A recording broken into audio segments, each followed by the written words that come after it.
वाचक संज्ञा। जिन शब्दों से किसी वस्तु, स्थान, व्यक्ति या प्राणी की पूरी जाति का बोध हो उन्हें जातिवाचक संज्ञा कहते हैं। यानी व्यक्तिवाचक में एक पार्टिकुलर व्यक्तिगत पता चलता था कि यह एक चीज का नाम है। ठीक, इसमें क्या मालूम चल रहा है?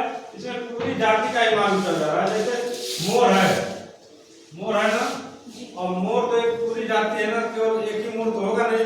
तो मोर कहा जा रहा है तो उस मोर के बारे में बात हो रही है, ऐसा तो है नहीं। तो मोर का मतलब मोर एक पूरी जाति हो गई। ठीक, वैसे ही लड़का, अब लड़का से क्या मालूम चल रहा है कि किस लड़के की बात हो रही है।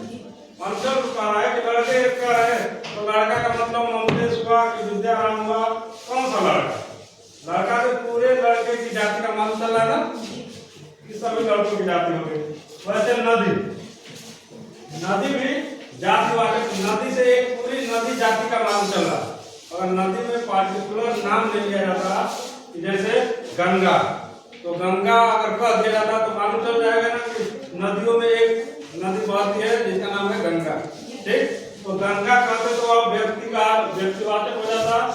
यहाँ नदी कह रहे हैं तो नदी का मतलब यह एक जाति की बात हो जा रही है, पूरी की पूरी नदी आ जाएगी। चाहे गंगा नदी हो, चाहे यमुना नदी हो, सारी नदियाँ इसमें समाहित हो जा रही है। ठीक है, तो यह पूरे जाति का बोध कर दिया। वैसे पुस्तक में क्या है? पूरी एक पुस्तक की जाति। पुस्तक में इसमें ये तो नहीं लिखा है कि ये पार्टिकुलर पुस्तक है। जैसे पुस्तक का नाम लिख देता कि गीता, तो गीता एक पुस्तक है ना, तो मालूम चल जाता कि हाँ यह एक इसी व्यक्तिगत किताब की बात हो रही है।